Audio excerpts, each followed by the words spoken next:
Welcome to Regarding Men, where we hold men in high regard and where red pill isolation comes to die. Indeed it does. So come join us, regardingmen.com/join, and join a jolly band of almost 200 men now who are at Regarding Men and having daily Zoom groups. Anyway, today, of course, I'm Tom Golden, and I have Paul Elam and Janice Fiamengo with me, as usual. Bless their pea-picking hearts. I love them both dearly. And today we have a topic of domestic violence, and Deborah Powney is with us today. And before I introduce Deborah, I want to talk a little bit about domestic violence. You know, it's a real problem. And why is it a problem? Because feminists lied to begin with. They outright lied. And, we know now because they're starting to write about the early days and what happened in the early days. And just look at this little gem here. In many ways, we turned a blind eye to many women's use of violence, their drug use and alcoholism, and their often harsh and violent treatment of their own children. That's by Ellen Pence, who basically founded and created the Duluth model, if you can believe that. So what this tells us is, from the very beginning, they have ignored male victims, in fact, even ignored children being abused, in order to try and focus on women as victims. That is crazy.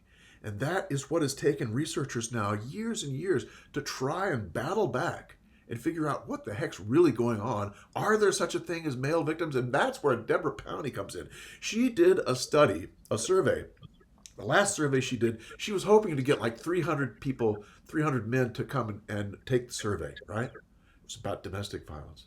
Guess what? She got 1,300.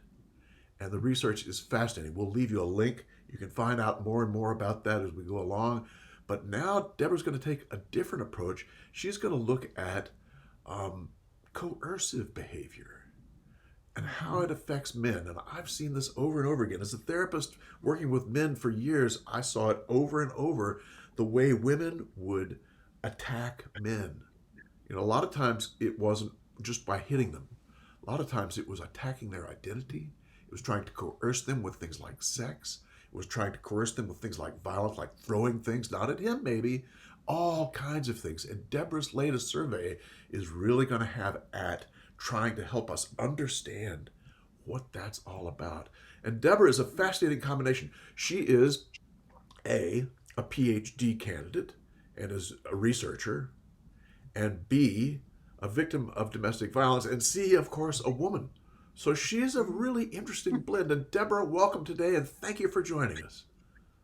No, it's an absolute pleasure, and thank you for this opportunity to discuss the data. Yeah, we were saying previously that I'm a bit of an anomaly for the feminist mantra, because I should be a poster child for their campaigns as a woman who's been a victim of male perpetrated domestic abuse. But actually, I don't think the feminist narrative helps anyone, including women. Right. I think, if anything, it puts women in such a Kafka trap, because the mantra, certainly in the UK, and I imagine it's identical in the States, is that men perpetrate domestic abuse against women because they are women. So that immediately puts women in a victim status by an accident of birth. And I don't claim to speak to all women, but certainly the women I know and spend time with, there's not one victim amongst them. So it's so there's that element of it, but also you were saying about children there, and what Ellen Pence said, which is completely in line with what Erin Pitsey says about the violent women that were in the shelter. And she was telling me that they used to make these little cardboard signs to put around the children's neck that said, "Don't hit me," so that when their violent mothers went to hit them, they could have an actual visual reminder not to hit the child. Wow. But this is, children and men have been used as collateral damage to support a flawed ideology. Perfectly said. And when like a lot of people, I went into psychology because of the experience I'd had in my first marriage. And I didn't have the view of men that the feminist model uses as propaganda. I just wanted to find out a few answers about how I'd got myself in that situation. And I didn't fit the template of a broken, unstable, from an abusive background model. I had a fantastic background. I've always been surrounded by great men. My father, my brother, friends, cousins, work colleagues, and I'd never been treated as anything less than an equal. I'd never been. If anything, I was given far more leeway, far more opportunity, and probably there was less expectation of me. So it didn't, what I was being told in the literature about what a victim looked like as a woman just didn't tally with me. And that question led me to think, well, if it doesn't tally with me, what else is missing in this area? And that's how I started to suddenly come across information with male victims. And of course, my lead supervisor is Professor Nicola Graham-Kevin, who is a leading light in this arena as far as female aggression and male victims are concerned. So although she didn't force me down that path, there was a little nudge now and again that just said, how about looking at this data, or how about looking at this paper? And of course, you pick up one paper and that veil is gone. You pop that red pill and off you go. Indeed. But yeah, so it came from a purely selfish investigation, and yet here I am now sat on an amazing study that I did over the early lockdown in the UK, which has developed into this one on coercive control. Yeah. Can you tell us a little bit about what you found from that first study or first survey? Yeah, it was a really big questionnaire as far as questionnaires go, but I was utterly exploiting the fact that the world had gone into lockdown. And I thought, well, if there's ever an opportunity to get a lot of men locked into a room scrolling through electronic devices, now is the time. And so literally as soon as Boris announced that we were going into lockdown, I sat on my bed and just scrawled out a kind of, if I was able to craft a survey with as many questions as possible, what would it look like?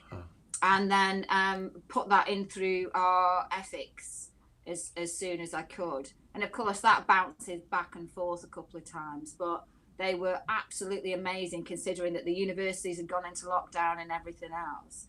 They were really thorough, but really efficient about getting me ethical clearance. So, like you said, I popped this out. It was just in English. I put it out. But within the survey, there was 4 psychological scales that gives me a snapshot of a male victim's journey. So it asks questions about the behaviors that happened in the relationship, the abusive behaviors. And that was a scale that was developed by my professor called the Controlling Behavior Scale. And that's based on Murray Strauss's Controlling Tactics Scale. Right. So conflict tactics scale. So that was in there. So that gave me the sort of start point to what the abuse looked like. Then it had something called the brief coping, which looks at 14 different coping mechanisms. And some of those can be what we frame as positive coping mechanisms, like planning and reaching out for help and those kind of things. But also other things that can be either a cause or a negative effect of domestic abuse, like self-medicating with alcohol, increased smoking, or all those kind of elements. And then I looked at post-traumatic symptomology in the impact of events scale, and that doesn't measure PTSD per se, but it measures all the symptoms that could indicate you're at risk of getting PTSD. And then the final one, which is a real focus for my PhD as a theme, was I put something called the post-traumatic growth inventory in there, which looks to try to measure any positive adaptation. So what I'm trying to get a view of there was what happens with abuse, how that has a negative impact, how you might use coping mechanisms, and then hopefully how you levels of positive adaptation.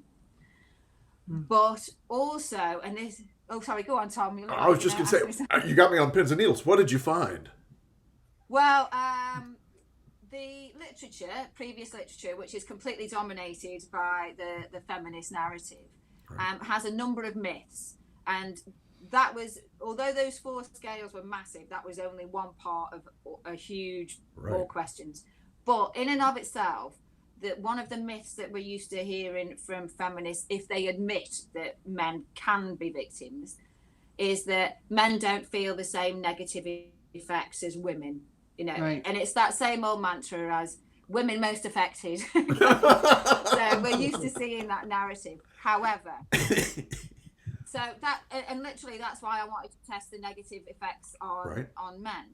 And so out of the men that completed that particular scale, and it was over 1,000, because some people don't fit, there was no pressure to absolutely fill out each of these questions. It was literally left to the men that were completing it. But it was over 1,000 people that had filled in this scale, and half of them had reached a score level that would be of clinical concern if you went to see a doctor. And so there we're already talking 50% of men are feeling negative effect. But out of, again, the total, a third of men were scoring, attaining scores that would indicate a negative effect that could suppress the immune system for even more than 10 years after the event. So this wasn't just psychological impact. This was a psychobiological impact that could be indicated here, which completely blows out that myth of men don't get affected as much as women. Right. And it is not dependent on the length of time they were in the relationship or the length of time they left the relationship. But it is looking like, and I'm still crunching data on this, that it's absolutely dependent on the level of abuse that those men sustained. So there's a positive correlation coming with the severity of the abuse with the severity of the negative impact, which is, again, common sense, but no one's tested men at this level. Right. So all of a sudden, what that says to me is that we shouldn't start looking at providing services that are based on gender. We need to start providing services based on psychological need. Yes, and severity. And yes, absolutely, and severity. So that was that part, but there was other myths that I'd kind of asked questions about, because another myth that you hear from the gendered model is very much men don't feel fear. You know, men don't get as frightened as women. It's women that get really fearful of losing their lives or of men and this kind of stuff. So I'm a very plain speaker, if no one has heard me up until this point. We've heard you. So, I asked the question, were or are you frightened of your partner or ex-partner? And 76% of men said yes. Now, some of those men, some of the themes that were coming through from the qualitative data was around psychological impact, physical impact, because a lot of the experiences that were coming through from physical abuse were showing that women weaponize. And I'm really not exaggerating when I say this. There was times when I was reading this data And I'm an immersive researcher. I look at it and I become it. I can't express to you how I live and breathe this data. Yes. And there was times when I was furious at some of the experiences that these men had been through. There was times when I was heartbroken and crying, and it even makes me emotional now thinking about it. And there was times when I felt physically sick, and there was every range of those emotions just reading this data. And there's a few cases that really stay with you. So for example, in the post-traumatic symptomology, there's a question about sleep patterns, because obviously stress affects sleep, and then it becomes a cyclical, like a self-fulfilling prophecy. You can't sleep, so you can't deal with stress, and so on and so forth. And he was having real difficulty sleeping. So I tracked back through his data, and he had left his partner 10 years ago. But what came apparent was the reason he couldn't sleep was that his partner would disturb his sleep, but not because she would just go and wake him up, but she would wake him up by pouring a boiling kettle on him. Oh, jeez. So for me, it's almost normal that he would have that response, because the body goes into survival mechanism, as you'll know, Tom, that the body will keep that because it's had to survive by not going into a deep sleep so that it can escape being hit with boiling water. Yes. So there's various things like that. So when we're frightened of being physically harmed, and it didn't matter what size they were or anything else, that you can't do much when you're asleep and someone's pouring boiling water over you. I don't care how big you are. There was men that were frightened that they were going actually insane because they felt like they were being tormented. But the key difference between what I found and what I'm reading in the literature is men were terrified that if they left their abuser, the abuse would then be transferred on the children, because they knew they would lose the relationship with their children. Right. And again, one of the cases that stays with me was, there's a gentleman, and I call him that because he was an older gentleman, and there's a part of me that's how I was brought up. And he'd only left the relationship within a year or two, but he'd stayed in that relationship for 37 years. And again, when I track back in his data, I ask questions like, what prevented you from leaving, or what made you stay?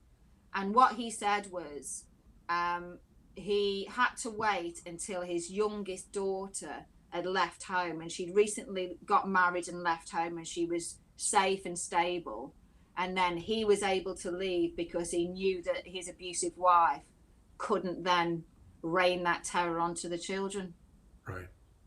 And that's a distinct difference between male and female victims, because as we know, women tend to get the primary parent role in any court system, and even expected by society. But men in that position are not always frightened for themselves, but they are terrified for the harm that might be put onto the children. Yes. And the other thing that I find amusing is that the bullshit concept of toxic masculinity is, and often you'll hear that, well, men don't reach out for help. Yeah, we hear that all the time. Men commit suicide at high rates because they don't reach out for help. It's toxic masculinity. So I ask the question, have you ever reached out for help? 85% of men said yes. Wow. So, but a lot of that was less formal areas they'd reached out to. So they'd reached out to the friends, they'd reached out to family, they'd reached out to work colleagues. And those that had reached out for what I'd labelled formal elements, they tended to categorise as solicitors or their GP, their doctor, their family doctor.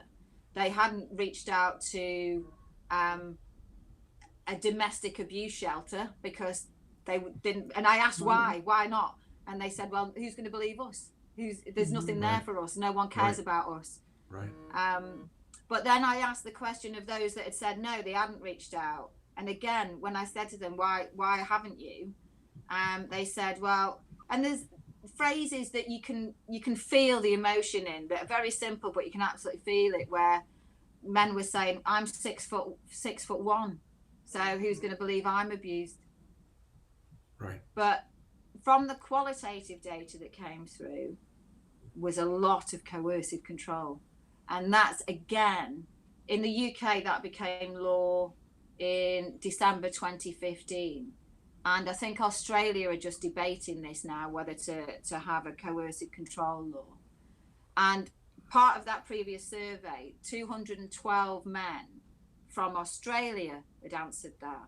And they had a few distinctive differences. So the across the whole survey, there was no real significant difference across age, across occupation, and indeed across culture. But there was a real skew towards computing and computer science bases. But that's probably because we had a huge proportion of people from India, where computing and computer services are a really leading industry. But also I'd released this survey online, so you're going to get a skew that way anyway.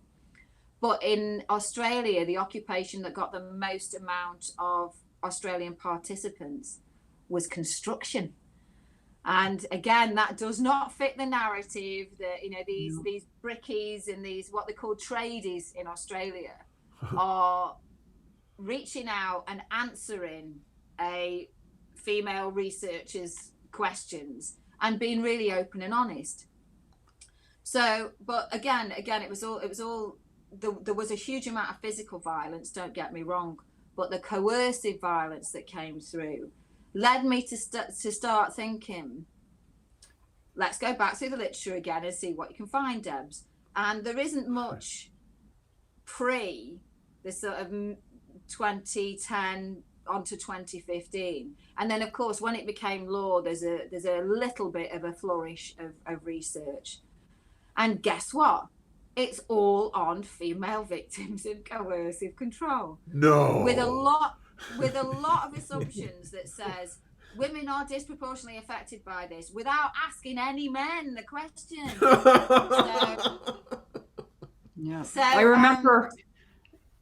I remember when that became law, and a lot of men on Twitter that I communicate with said, this is really interesting.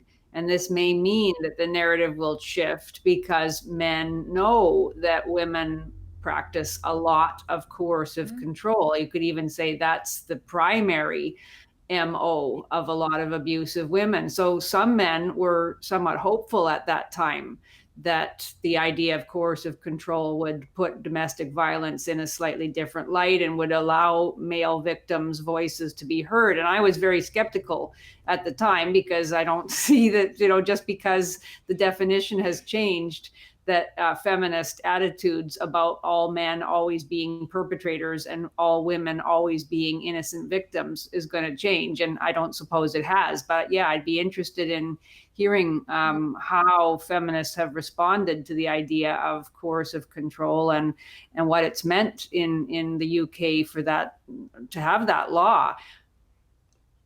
Well, I think we've had a couple of cases of extreme coercive control from female perpetrators to men, but they are written off as outliers. And I share that same hypothesis that the men that have reached out to you do, which is, I think this is an opportunity to really expose the levels of abuse that are perpetrated by women. Now, I in no way make any excuse for any kind of abuse, but I do think this narrative is also means that female perpetrators may not even know that that's perpetration, because we've normalized this level of behavior for women. So if to give you an idea, if a woman is given the silent treatment and ignored by a man, in coercive control language, it would be phrased as a withholding affection, and that's classed as abusive. And we know it is in intimate relationships, even in family relationships. If you withhold attention from a child, it's very coercive. Same if it's a woman and that's being held from them by a man. So I put a question in my survey: is sex withheld as a form of punishment? So I think sex for a lot of men is the equivalent of affection for women. There's a lot of men that feel love through the physical act of sex, and what's coming through just on the few that I've got at the minute is that yes, it is. I think this morning, if you bear with me, find it. 47% of men indicated that sex was withheld as punishment, either often or always. Jeez. In just starting. So I think we have to, it gives us an opportunity to expose the levels of what could be considered normal behavior for women. Yeah. And I know that sounds terrifying, but I do think this, because I put questions in about controlling your electronic devices and monitoring you on social media. And this was because, again, it's pretty much common sense, but there's a lot of this came through from my previous survey, and men talk to me on Twitter and social media and stuff.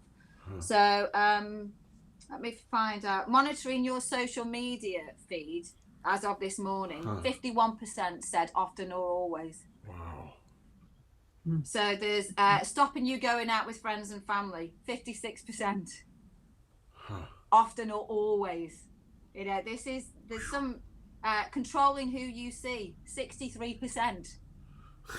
And we all know that isolation is the first step of crushing someone's spirit, because you've got no way to relate your world, you've got no one to talk to, and it creates that element of hatred and dependency, that codependency. Actually, just while you're on, showing what a bit of a geek I am, but the present model of coercive control was put forward by Evan Stark. Yeah, he put forward this idea that there's a model of coercive control, but that was lifted completely from a guy called Biderman who in 1957. Do you know this? Do you know that where it came from? No. So in 1957, Albert Biderman created, and you won't be able to see this, but I'll send it if anyone's interested. I have this pinned in my office. He created this chart here that I'll just read out the titles, and it was based on research of male prisoners of war in Japanese prisoners of war camps. And I'm going to read through the sections that he identified, and you'll recognize this. So there's isolation, monopolization of perception, humiliation and degradation, exhaustion, threats, demonstration of omnipresence, forcing trivial demands, and occasional indulgences. Now, this is exactly what coercive control is, but it was hijacked and made into something that could be, actually, as a model, it works for domestic abuse. However, it's not only dependent on your gender, as is anything. And it was actually created for male prisoners of war in Japanese prisoners of war camps. And it's classed as such a torture that here's that same model in this book. And this book is the Amnesty International Report on Torture from 1973. So this is how far back this framework goes. But one of the first elements is isolation. And it seems from my information that's coming through that isolation is a big tool that is used by women in order to control men. Yes. Now, it also is a big tool for men to control women. Correct. But it's the same. It can't just be applied to one of the genders. It is something that is used by abusers. That is it. There you go. There is no gender difference here.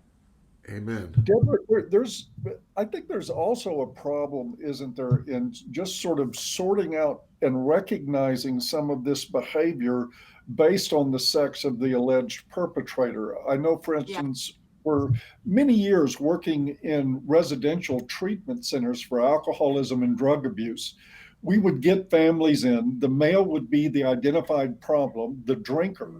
But then as we start working with the family, we notice a huge amount of coercive control from the mother, from the wife in that family.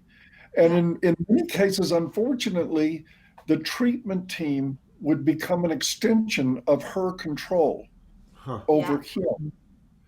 And confronting that, and again, when I tried to confront this in those settings, I was not only up against the resistance of the family to identifying part of the real problem, but also resistance from my colleagues. Right. Yes. And they're saying we're identifying the wrong problem. Right. And so this seems to me to be inordinately challenging, especially given the propensity of women to more utilize relational aggression in relationships than men do. Right. But all of this gets sort of, it gets muddled and becomes invisible. And we often, even in the mental health field, become enablers of that kind of coercive control in relationships. I think it's because of a number of factors, but we tend to see anyone that's using a substance as being maladaptive and as far as domestic abuse is concerned, you will find that addiction is, or overuse of any kind of substance is demonstrated both in a perpetrator and in a victim. So what happens there is but because of the way the narrative works and the way our brain is set up, if we see a woman that's drinking, we will assume that she's doing it as a coping mechanism and she's a victim. And if a man's doing it, we will just automatically assume that he's a perpetrator and an alcoholic and a bad guy. And that's not to say that those two models don't exist, but my advice to anyone that's in that situation is just pretend for the moment that didn't exist. And have a look at the other dynamics that are going on in a relationship.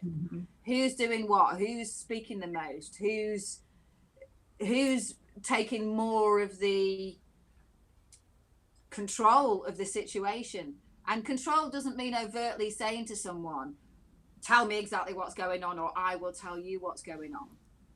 Because what abusers, and particularly charismatic abusers, are good at is making you feel that they aren't controlling a situation.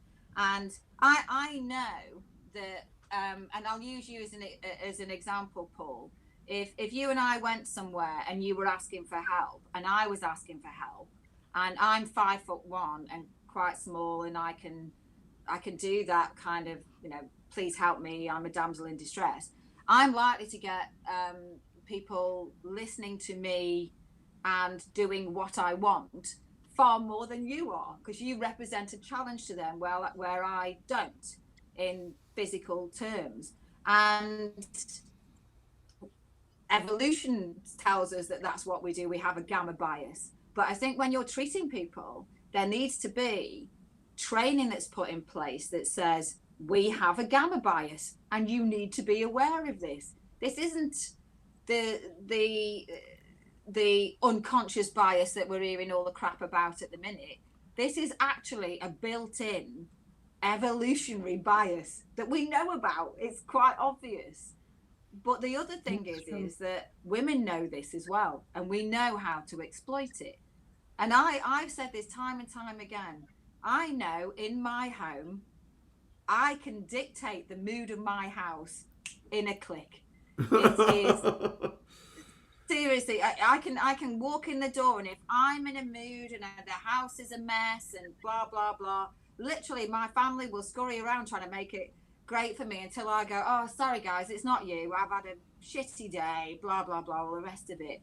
And most women are powerful in their own home. And to not admit that is a lie. You know, and I'm not negating all the women that are victims of male perpetrated or female perpetrated domestic abuse. Believe me, I've lived that life where I've had no power, whether I've been in the house or out of the house, and been utterly controlled. But as a population, we have a power, and as a population, we benefit from gamma bias. Yeah. I've seen that in play. I remember some years ago, I watched a lengthy program that studied couples who had made it past 50 years of marriage. Okay. And what I noticed when they asked the men over and over again, to what do you attribute success of this relationship? Their answers repeatedly were to give her whatever she wanted. And of course, happy wife, happy life. Yes, and the subtext of that being is that we will succeed as long as she's in control. And that is a very potent and powerful message that we're now lauding in relationships that make it past 50 years as a great success. Yeah. So we're normalizing that, aren't we? We're normalizing the subjugation of men. Horrible. Yes. Exactly. Who wants that? And again, I have 2 biological children, one of which is a son who is 14, and I also have 2 stepsons. One's 15, one's 12, and I now feel that horror of the consent issues that are all based about men trying to get consent off girls. I'm literally terrified about which universities to go to and all this kind of stuff about how is this going to play out. I have no worries about my daughter at all. She's sound. She you know, like I have with all the kids, that made them aware of, don't go out and get absolutely drunk, not because you're a girl or a boy, but because there are people out there that will take advantage of you. Take some responsibility for your own behavior and don't think the world has to kind of morph itself around you. And I've got no concerns at all for my daughter in that respect. But I'm terrified for the boys. I'm absolutely terrified, because I'm thinking all it takes is someone to start casting that one accusation, and we all go, well, mud sticks, there's no smoke without fire, and all this kind of crap. We know how it works. Yep. And that's one of my boys' lives devastated. Yes. And I think women really need to have a think about that. If you've got boys and you think this is all fine and it's never going to happen to me, no, have a think about your saying this. Have a think about being a mother bear or lioness or whatever, and scream about it, shout about it, point at it, make sure people are aware of it. Not with my boy, you don't. Thank you very much. Yep. Not going to happen. Yep. Right on. You know, God help it. God help anyone who makes an accusation against my boys. Good for you. But I think we need to take. I wish more fathers had that resolve. Yes. Yeah. Well, I think women have a golden ticket here, because we can't be saying to be, well, I get called a misogynist all the time, and there's a drive to have a misogyny hate law in the UK. And I constantly say on Twitter, when someone's called me a misogynist, I wonder if I'm going to be the first woman to ever be put in prison for having internalized misogyny. You know, it's absolute bullshit again. But that brings up something I did want to ask about today, Deborah. There are pioneers before you that cut into the feminist narrative, people like Aaron Pitsey and Richard Gels and Suzanne Steinmetz and Murray Strauss, all of them involved in research that contradicted the feminist narrative in one way or another, and all of them got death threats, bomb threats, and were subject to being attacked. Have you experienced, I know you've experienced hostility because of what you do. I'm just curious about how much and how far it's gone. Yeah, it's got there. I've had one death threat up to now. But I get a lot of just people being really vicious, and there's a number of things that I don't take it personally, because I see all of this as research. That's not to say it doesn't concern me, because some of these people are absolutely vicious, and I don't mean just the ones that call me pick me or misogynist or whatever, but people that are actually vicious and tell me things that should happen to me or should happen to my kids or whatever, or even things that are hurtful just at a stinging level, where people say to me, I can understand why he beat you, about my previous relationship and stuff, but I'm actually going to use that as evidence and publish it. I'm going to publish the fact. Very good. And I must say, that level of abuse comes from women. As far as I'm aware, I've never had that physical threat or hurtful psychological threat from a man. There was one particular academic that tried to, shall we say, get me cancelled, which I saw off. But other than that, it's been women, and it's been women that are self-identified as feminist. Now, my hypothesis around that is some of them are hateful and just nasty people.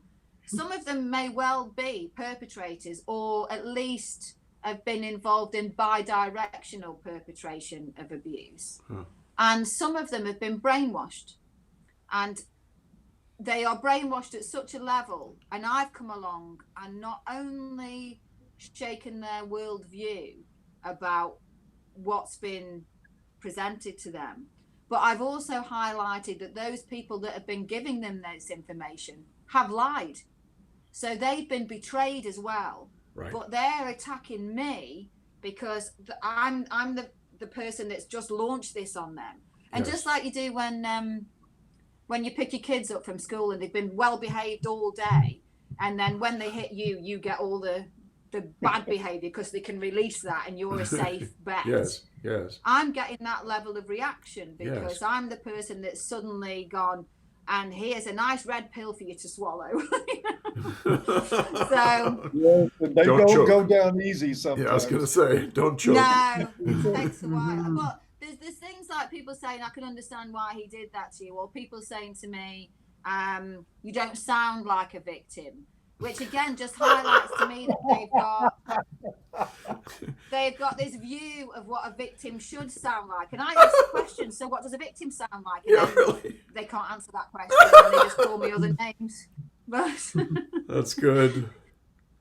But it's really, it's from a research perspective, it's really fascinating because it highlights the level of cognitive distortions. And I put that blog out last year, 7 Reasons Why Feminism Needs CBT. These are the kind of behaviors that highlight that issues that I myself have been to counseling and CBT because of what happened to me, and had to go through this toolkit of, am I thinking logically, or have I got my distortions coming in from that? And I've been given those toolkits through counseling. And again, this is one of the reasons why I despise the gendered model, because it makes excuses for that kind of thinking and feeds it rather than deals with it and leave people to heal and flourish. It keeps them in that victim box and then feeds all the distortions that they're thinking. Yes. And that's horrible. That doesn't help it's female a mess. victims yet. And that's what you're dealing with, and that's part of why I admire you so, is your willingness to stand in that mess and to stand in your tension with it. Good for you. Well, I actually had a conversation with Erin Pitsey years ago now, when I first met her, and she put that to me, like, I started this 50 years ago next year now, and here we are having the same battle. And I said, well, I think it's because we've been battling in their arena. We've walked into their space and tried to battle everything that they've already presented. And Erin said, yes, absolutely. And I said, I'm not going to bother with their arena. I'm just going to build my own. Damn and right. let them come to our door. I'm not stepping into that lion's den. I'm just going to board it up and let them fight amongst themselves. And meanwhile, while they're all having this battle, I'll just build something completely different. Yes. And I think that's what these surveys are doing. They're allowing us to build something. And I push this data out all the time. I spread it so that this gives it back to the people that need it. I'm not keeping this for me. This is not my precious jewel. This is something that I need to process, need to make sure if it's statistically significant, and then hand it back to the people that need it. And I hope we can help you spread it. You know, Absolutely. We'll certainly have a link in the description area of where you can take this survey. Fantastic. Men out there, we need you to take this, to give Deborah the ammo, you know, that shows what's really going on. You know, what's really going on to help her build her arena. You know, I like that. Yes. I like that. We're going to help you build that damn arena and get that thing stable. Well, part of that arena is going to be built by after I'd been that senior academic had a go.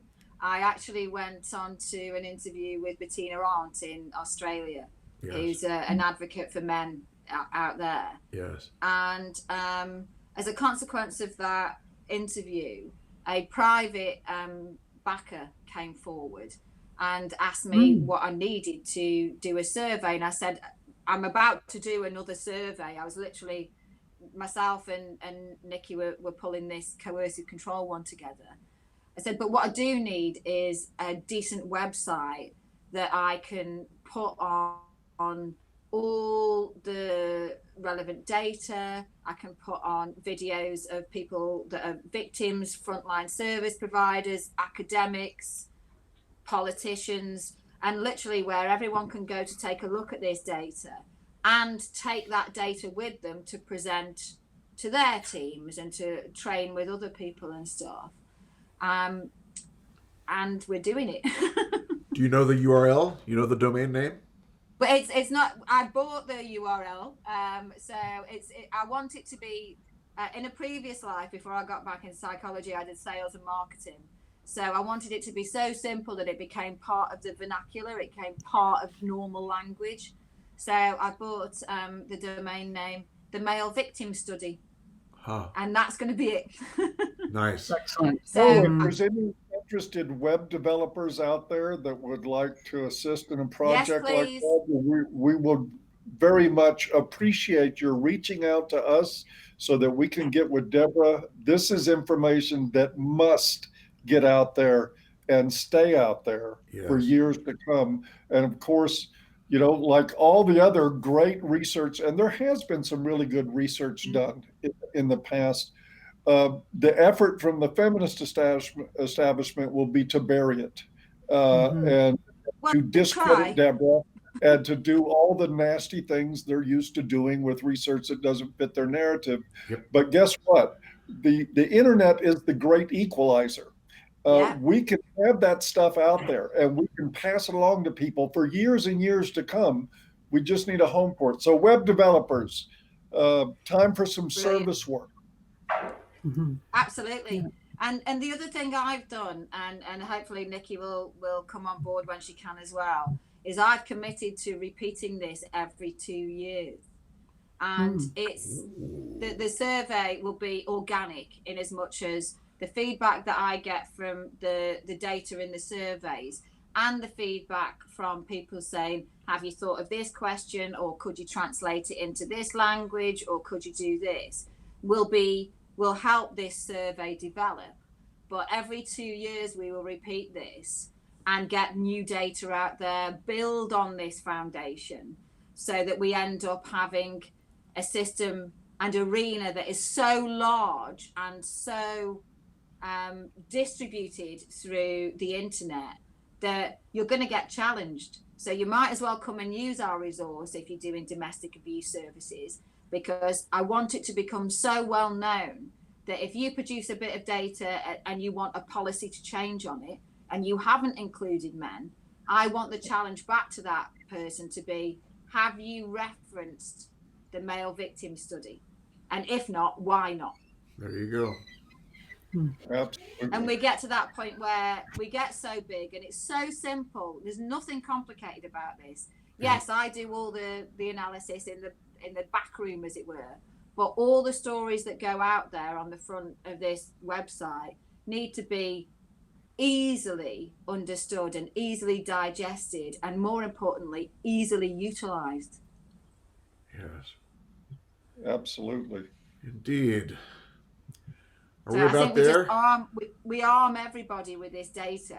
Right. And so the next time someone's on Twitter and they get hit with a, well, women are more frightened than men, they can say, no, actually, according to the male victim study, men are 76% blah, blah, blah. Exactly. Exactly. Excellent. Absolutely right. Yes. Yeah, I think we are about to wrap up. Yeah, but I it's don't just- I don't want to quit this without saying thank you Really. to Deborah, both for chatting with us today and for the amazing work that Yes. you've been doing. I second that. Yes, Very me too. Yeah. You're definitely appreciated. Thank you. It's an absolute passion. And I was saying to Tom before, I've only got the data set I have because men have trusted me with their stories, and that's an absolute honor. Yeah. Amen. Good. And we always end by saying, men. Are Good. I thought Janice was going to forget. Never. well, she knew it was either good or bad. She had to take a moment to All right. Thanks again, Deborah. Really appreciate it. And we'll see you guys next week then. Deborah. Thank All you. right. Fantastic. Take care. Bye-bye. Fantastic. Bye. Bye-bye.